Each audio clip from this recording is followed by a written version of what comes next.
Ang network sa likod ng network. Tigilan na natin ang pagpapanggap na tungkol lang ito sa isang tao. Hindi tungkol kay Jeffrey Epstein.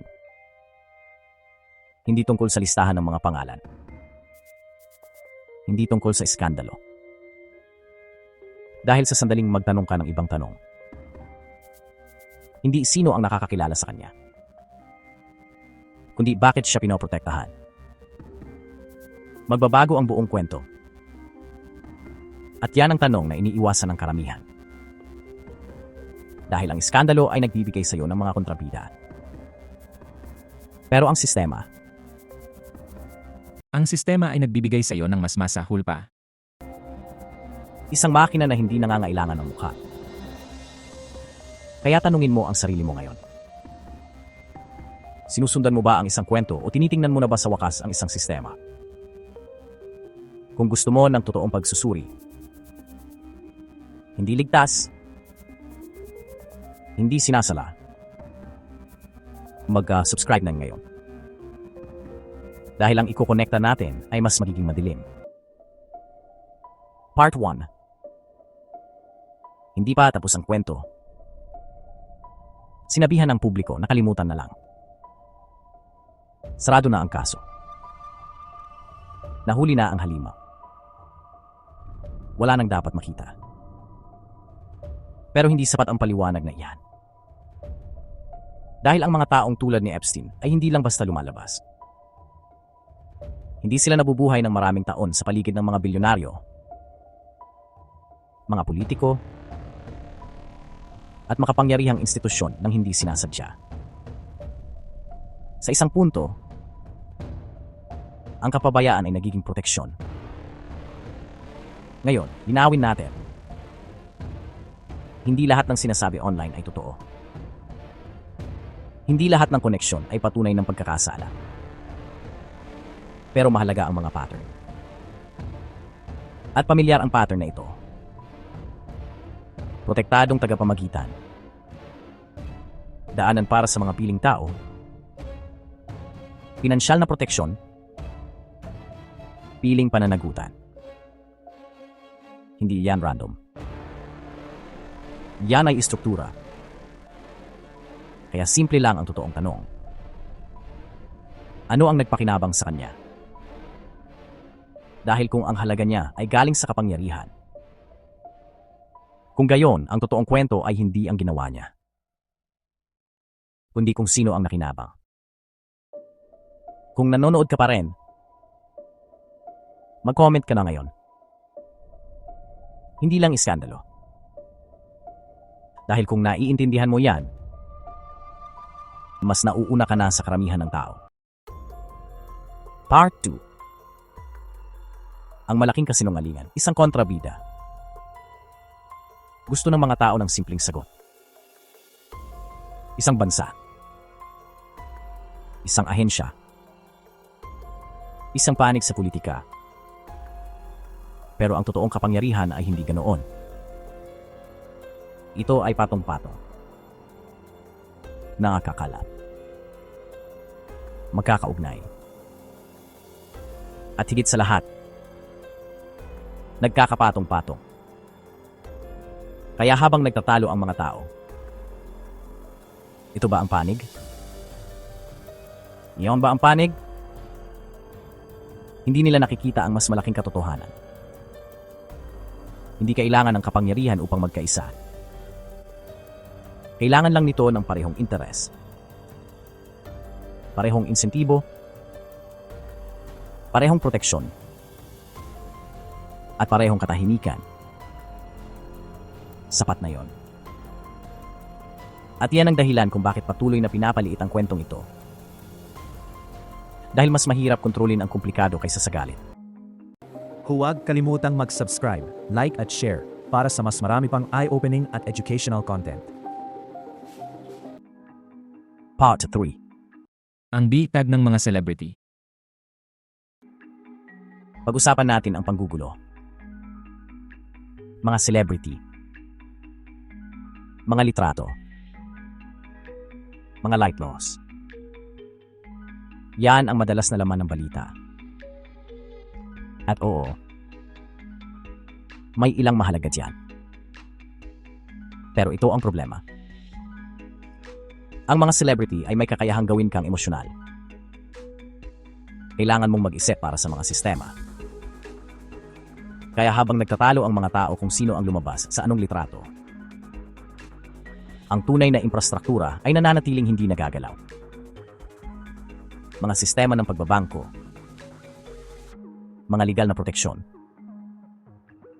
kontrol sa datos, kapangyarihan ng institusyon. At hindi yan aksidente. Dahil kung sa mga mukha ka lang nakatuon, hindi mo makikita ang makina. Tanggalin mo ang isang tao, tuloy pa rin ang sistema. Iba't ibang pangalan. Ang parehong insentibo. Part 4. Paano kung hindi siya ang pinakamataas? Ito ang nakakabahala na ideya. Paano kung hindi si Epstein ang utak ng lahat? Paano kung isa lang siyang middle management? Pag-isipan niyo. Ang mga nasa gitna, nagkokonekta ng mga network, nangangalap ng impormasyon, nagmamanage ng peligro, at sila ang sinisisi kung kinakailangan. Iyon ang nagpapaliwanag sa lahat. Ang proteksyon, ang access, ang pagkaantala ng mga kahihinatnan. Dahil ang mga middlemen ay kapaki-pakinabang. At kapag hindi na sila kapaki-pakinabang, madali silang palitan. Kaya ang tunay na tanong ay, kung may ganong sistema noon, ano ang meron ngayon? Huminto muna tayo sandali. Kung may saysay ito sa inyo, mag-comment ng hindi lang isang tao ang may gawa nito. At kung sa tingin nyo ay mali ito, sabihin nyo kung bakit. Pagdebatehan natin. Hamunin niyo. Dahil ang ikalawang bahagi ng video na ito, hindi na tungkol sa nakaraan, kundi tungkol na sa inyo. Huwag kalimutang mag-subscribe, like at share para sa mas marami pang eye-opening at educational content. Part 5.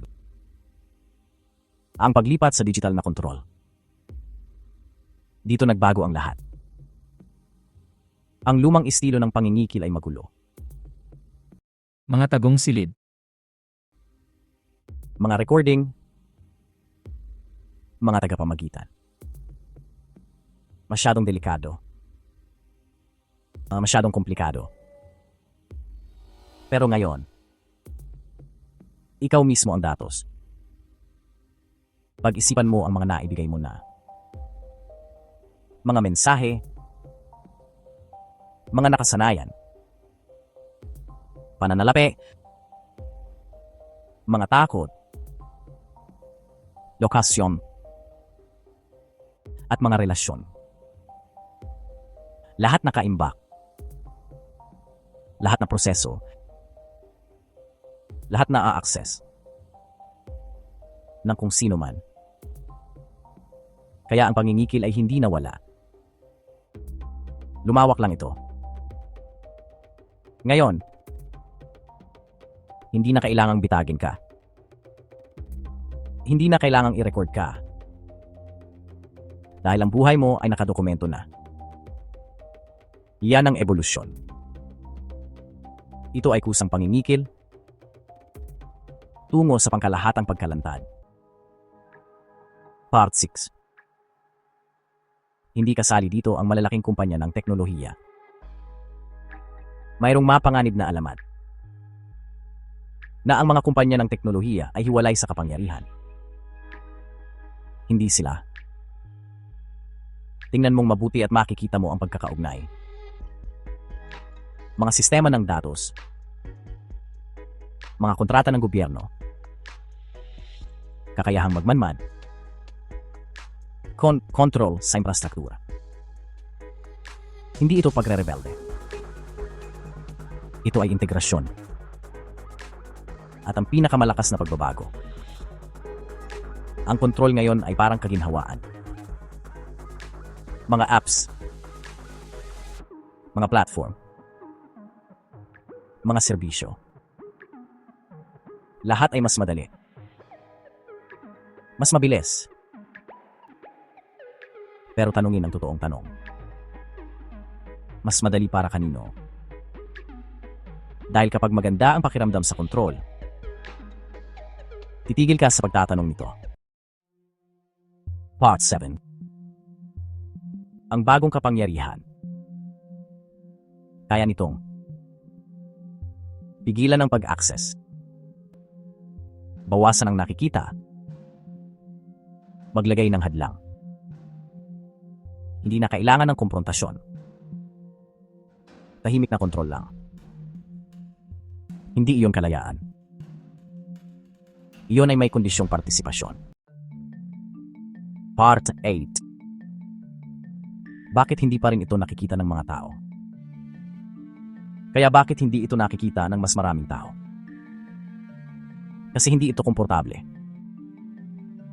Hinahamon nito ang mga paniniwala, ang katapatan, ang mga iniidolo, ang kaginhawaan.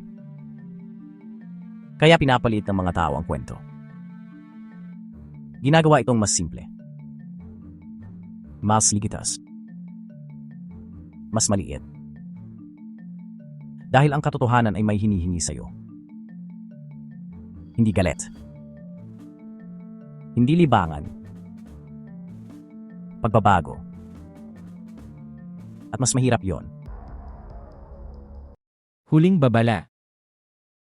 Ito ang pinakamadilim na posibilidad. Hindi na kailangan ng iskandalo sa hinaharap. Walang sikretong silid. Walang nakatagong tape. Basta ganap na pagkikita. Ganap na pagkilala. Ganap na pagdepende.